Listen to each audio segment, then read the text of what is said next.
Great to have you along for the ride. Thanks a lot for stopping by. Glad to have this young lady back. She, of course, is a U.S. representative of the great state of South Carolina. It's Nancy Mace. Nancy, how are you? Good to see you again. I'm doing well, sir. Thanks for having me on again. How's it going in SC1? Or how are you feeling about the election? I'm working really hard, right? And nothing beats the value of hard work. And I'm doing everything I said I was going to do. Like this week in the last 24 hours, I'm taking one of our county sheriffs, one of our sanctuary sheriffs to tasks over releasing criminal illegal aliens out onto the street, including most recently in August, an alleged pedophile, a guy who's here illegally in South Carolina and tried to solicit a minor, AKA tried to pay to have sex with a Wow. minor. And this is Sheriff, this is Kristen Graziano. Is that who we're talking about? Yep. Charleston County Sanctuary Sheriff Kristen Graziano. I had a whistleblower come forward. More documents, more individuals have come forward in the last 24 hours. And people ought to know, whether you're in South Carolina, North Carolina, any of the Carolinas, anywhere across the country, what our elected officials are doing to make you less safe. I think it's a great question, and here's my problem. Elected officials like sheriffs do have more leeway because the people elect them, like police chiefs don't. But I didn't think you had leeway to ignore the law and actually help people, aid and abet them in circumventing ICE or border control or whomever it is that needs to round them up. On what authority does this person think that he has the ability to do it? Is it a woman, Kristen? It is a woman. She doesn't have the authority. On her first day in office, she decided to cancel the 128G agreement with ICE.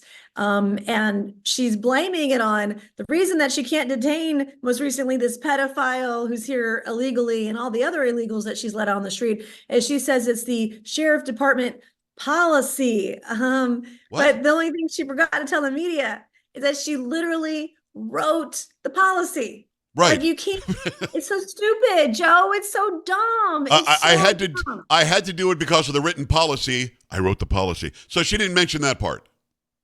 Yeah, she totally forgot to tell the media that in her statements. And then she did a press conference today.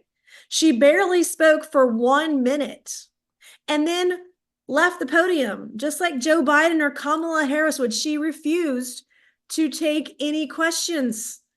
The stupidity. Like people know better than that. And we have to expose it. We have to show people who these un-American officials are. She is putting illegal aliens ahead of South Carolina residents. Well, that's happening everywhere. It's Nancy Mace, U.S. Representative, District 1 Republican, great state of South Carolina. It wasn't that long ago that Democrats in the House of Representatives voted against deporting people, illegal aliens who are caught drunk driving. Everybody voted against that. They were okay with people drunk driving and causing accidents if you're here illegally. Now, this bill that you just got done, it was voted down by 158 Democrats. Explain to my audience, if you will, how disgusting it can be that 158 people didn't want to do this to keep Americans safe. Tell people what the bill was about. It's shameful. So HR 7909 was the Violence Against Women by Illegal Aliens Act. We voted on it a week ago. And as you stated, 158 Democrats voted against the bill.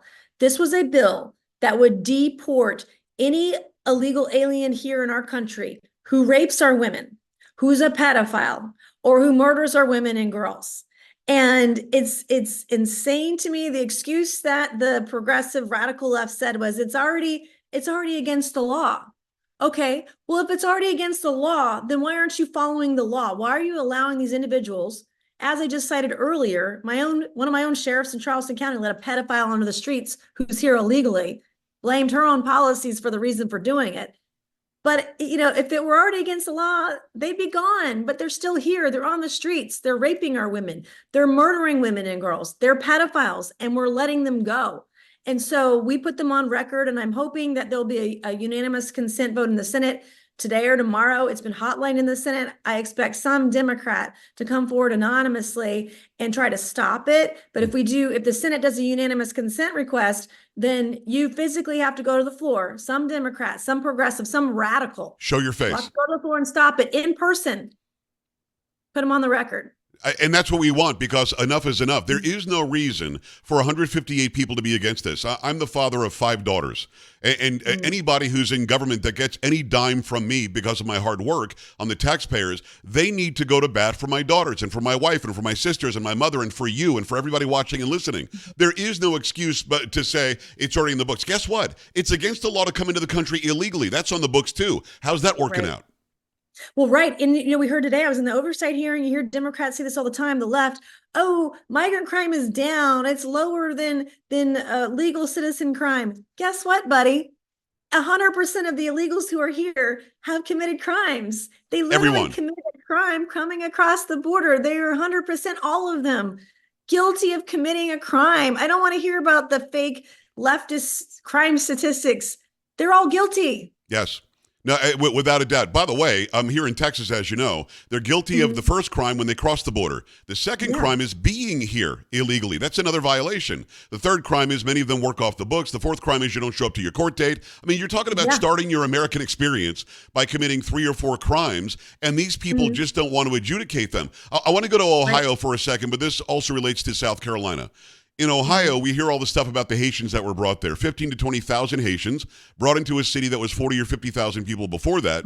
It's overwhelming the services. It's overwhelming the schools. It's overwhelming the taxpayer dole. And the people there are suffering because of it. These people are being called by the media, and you know that this is a ruse. They're being called legal immigrants from Haiti. No, they're not. They came here illegally. Biden and Harris did something. They signed some piece of paper saying, temporarily, we'll call you legal. It's like the DACA people. They're also called legal, but they're not. So those people are all here illegally, living on the dole in Springfield, Ohio, ruining entire communities, not acclimating whatsoever. And if you say anything, Nancy, you're a racist. What do we do about this? Right. If you mispronounce Kamala's name, you're racist too. You I already knew this going in. They'll hit on you afterwards. They'll hit on you afterwards and send you kissy emojis and tell you. I want to get into that big time in a second, because I've got a history with Eric Michael Dyson. The Haitian issue, it's such a lie. It's a ruse. It was never intended to be this way, was it? No, it wasn't supposed to be this way. I mean, you even had like everything they say is a lie. Everything that Donald Trump has said has come true. And every accusation by the left is a projection. It's what they're doing. And they're lying to the American people. These people are not legal. And they're doing, illegal things in Ohio and other places. Like this has got to end. And in fact, of all the lies, I heard a big one this weekend. Nancy Pelosi said in an interview Friday or Saturday that Kamala Harris won the primary. What primary? She did. There was no. She doesn't have one delegate. Won a presidential primary. No, never. Give me a break. She's never been in a presidential primary. Think about it. She was out before Iowa in the year 2019. She left even before now she might have gotten a couple of votes, but she was already out. So they keep on retelling it. Nancy, is that they believe that those who are in the middle, who aren't really sure which way to go yet, are so dumb that they'll think their finances are better than they are, that gas prices and grocery prices aren't what they are, that Kamala Harris really won, and she's suddenly this most popular person on the planet. I mean, do they think that they're that dumb? That can't work, can it?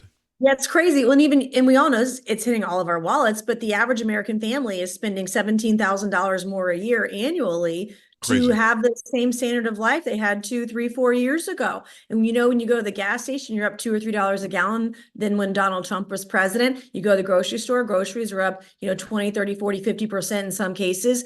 Gas, everything is just goods and services overall are up over 20%. Unemployment under the Biden-Harris regime is up by almost 25%. And the employment and unemployment figures they give out to the public are fake. They're not real. And I'm not a conspiracy theorist, but it's so crazy. The amount of lies that they're telling, the whole thing is just a charade. I'm just so sick of it. I came into Congress being nice, wanting to be fair, give everybody the benefit of the doubt. And I am so sick of these lies. I'm a very independent person. I am coming from a very purple district. Yeah. I'm socially sensible, fiscally conservative. I just voted against the CR, but I believe in freedom and liberty for all. And so I just, what I'm seeing today, it's so outrageous. It's so fake. It's a ruse. It's a charade. It's a lie. And I'm done with it. District 1 Republican, great state of South Carolina, Nancy Mace. I'm done with it too. Go follow her everywhere, including on TikTok. Where I'm taking you to school on TikTok. I'm just going to put it out there. But I posted a video on TikTok, on Instagram, and on YouTube, where I just put up a chart that compared vital things like interest rates, unemployment rate, the gas prices, all that stuff. Facts. And Nancy, it got 3 or 4 million views because people Wow. just aren't getting the truth from big Yeah. media. I think we're doing a better job at that now compared to 2020, but they still own the media, academia, big music, big Hollywood, big sports. They own everything. Are we doing a better job? Do you feel better about it? We are doing a better job, but we're climbing a mountain right now. And until mainstream legacy media is willing to call out Democrats for their BS and their lies, until Democrats are willing to call out other Democrats, until Republicans are willing to call out other Republicans, nothing's going to change. And so we're fighting an uphill battle right now. We're doing well in alternative media, social media. We're doing better than we ever have. Thank Yes. God for Donald Trump and his ability to message and have platforms and get the kind of following that our party needs. But we have so much more to do. But until people call out their own party, none of it's going to change. Like, I've called out both sides. Democrats need to do the same. They don't do that. They're hypocrites. What were your feelings about Zelensky being in Pennsylvania, a swing state, yesterday, taking a photo op after he got $200 billion from you and me? He flies on a military C-130 into Pennsylvania and does a photo op and a campaign ad, basically, for Kamala Harris. Is that okay? No, it's not okay. This was a campaign stop. This was a political stop, and it's wrong. And this guy shouldn't get one more dime. I mean, look what he's doing. And we had a hearing in California. The House Armed Services had a hearing in San Francisco last week, a field hearing. And what we learned from our witnesses is that Ukrainians don't want to use the equipment we've sent them because it doesn't work. Wow. That's one of the things we heard last week. And so we're trying to get a list now of what equipment is that, what's not working. And our bureaucracy has slowed things down. Here's this guy who's gotten hundreds of billions of dollars from us and is making a campaign stop. It's disgusting. It's shameful. We all want to see a positive outcome in Ukraine, but by God, the way that he's going about doing it is not respectable. No, of course it's not. And Donald Trump said that he'll end that immediately and he'll stop the dying, and I believe him. And I think we all want it to end now. Nobody has said what victory looks like. Nobody has said why we send the $200 billion. Nobody said why we're paying pensions and we're keeping small businesses in Ukraine afloat with our money. It doesn't make any sense as we suffer economically here. But let me ask you this. If you got word today that the leaders of Iran and also Vladimir Putin supported your candidacy in South Carolina, wouldn't you say something like, I don't want their support? Kamala Harris is getting support from those two entities, and I don't think she said anything about it. No, I mean, you would put it down. You would say, no, thanks, not interested, you're crazy. Yeah. I'm not going to take the endorsement of a dictator or communist, fascist, Marxist, violent person, basically a terrorist. Putin's a terrorist. He's a war criminal. You wouldn't take the endorsement of a war criminal. But somehow Donald Trump is the Russia guy. It's so very weird to me. It's District 1 Republican, great state of South Carolina, Nancy Mace. Let's talk about the violent rhetoric that continues on the left. Just today, Joe Biden was on The View. And on The View, Whoopi Goldberg's saying, Donald Trump is like a little fly, buzzing around my face, and he won't go away. And Biden goes, like he smashed the fly, and the audience erupted in great laughter and great applause. There was a surrogate for Kamala Harris on CNN or MSNBC today who sat there and literally said, I don't understand why we don't extinguish this guy already. She said it today after 2 assassination attempts. Nancy, they're not going to stop, are they? They keep on calling him an existential threat to democracy. They're not going to stop attempting to kill the guy. Okay? They feel so emboldened with their rhetoric, and it's okay. It's acceptable by mainstream media. Until mainstream media, legacy media, either goes away or decides to hold people accountable, this is going to continue. People's lives will be at risk, including Donald Trump, including his family, including his children and grandchildren. And it's wrong. I as a member of Congress, I'm very outspoken. I get threats every single day. And this has only gotten worse in the last 4 years since lefty Looney Tunes have gotten control of the administration. These people are not mentally well. They're leading the mental health crisis in this country. They're not well. Well, we know this today. We found out even more information that they knew about this guy, this threat in Butler, Pennsylvania, well before Donald Trump walks out. The agent never told anybody. Then we find out that the people who were supposed to operate the drones were on the line with like the 800 number with the manufacturer to try to figure out how to use the drones while the bad guy had a drone up. Nancy, at some point, somebody in the Secret Service detail has to look at Donald Trump and say, listen, we've got a threat. We got a report of a threat. It seems credible. We can't get our drones up. We can't do this outside today. But they didn't do that. Why? Right. And at least when they found out this guy was on the roof, like, pause the rally, get Imagine that. Trump off Yeah. the stage. And also Trump's campaign asked for more assistance from the Secret Service days earlier for this particular event, and they didn't get it. So there's a lot to answer for here of what we already know. And of course, we know that the FBI and DHS and Secret Service, they don't want to provide us information.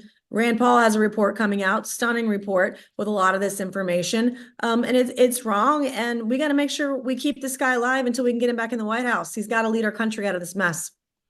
Crazy but true. The only person that's out of a job is the former leader. They didn't fire any of the on-scene Secret Service that didn't communicate with local police in Butler.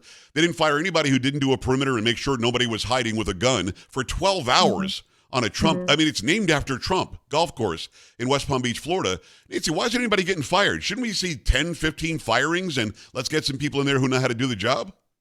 And let's get a leader of the Secret Service who's not from the Secret Service. Get someone from outside coming in who's going to knock heads and be a strong leader, get morale up, increase training, increase the internal communication that's clearly needed, and stop messing around here. I mean, it's going to take courage, and it's going to take, hey, people have to be fired. I'm really good at it, okay? I can give the Secret Service some advice here if they need on how to let people go. It's U.S. Representative Nancy Mace. Make sure you go and support her candidacy, nancymace.org/donate. I've got to ask you about Eric Michael Dyson. You were on that panel on CNN or NBC, whatever it was. And I debated this guy like in 2007 or 2008. He's a guy who is so racist through and through in his public persona that he uses big words to try to hide it. They were giving you a hard time because you were saying Kamala, you were saying Kamala, which is what we all think that name is and has been until we met Ms. Harris. And every time you said Kamala, they acted as if you were being racist. Then later, he takes a picture with you. He's black, you're white. And then his indication was, hey, why don't we spend some time together? I mean, what are we talking about here, Nancy? So are these people publicly full of crap and then behind the scenes they show who they really are? Or is it opposite? It's all performance art. I sat on those text messages for a month. Every commercial break, this guy would go live on CNN as I sat next to him, literally physically almost trying to lunge for me in the CNN interview, hitting me up for selfies, and being super nice and kissing my ASS on the commercial break, then calling me racist when we were live on CNN, and then, had the gall to ask a picture. And I was being nice. I took a picture with him, with his arm fully around my waist, wrapped around my waist, this married preacher inappropriately touching me that way, and then sending me the photos and saying how gorgeous I looked, telling me don't tell anybody, shh, we look good together, and sending me a kissy emoji, totally inappropriate. And it's just, I did it to show the hypocrisy. It's all a performance. He's a race grifter.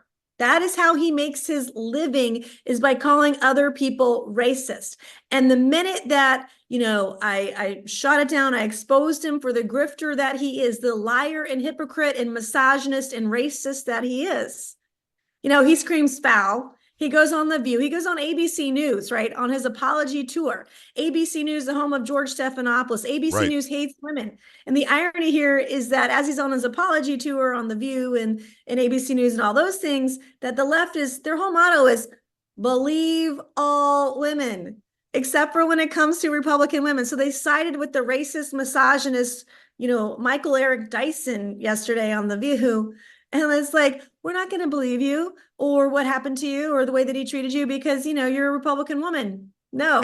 And you're a white Republican woman, which is, you're even worse because of that. I love that you released the pictures. I know you pretty well. I don't think you would have had you not had to expose this hypocrisy, because on that show, he wanted those watching to think you were a racist. Off that show, he wanted to get with you, which makes no sense. I don't think that you did it to be sordid or salacious. You did it to say, hey, this is who the guy really is. And ABC has no credibility, Nancy. Come on. You had Kamala Harris, the sorority sister, as a moderator. Then you had David Muir fact-checking everything Trump said incorrectly. And then afterwards, he had to go on the tour. Did you see this where David Muir is trying to fix his image as well? They have lost so much ratings on his nightly news show on ABC. He's got to somehow make it up now because people like you are exposing them, and I love it.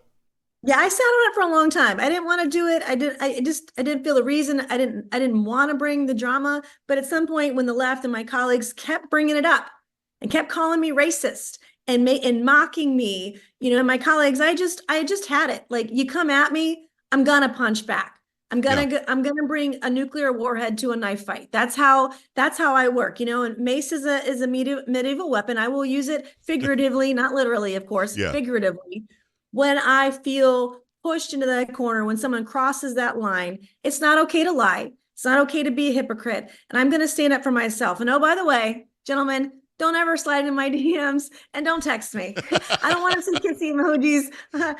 I'm good. I'm married to my job and I'll stay there. I think people have learned from your post that they probably should not do that. And by the way, it's not like he was holding his nose, taking a picture with the racist.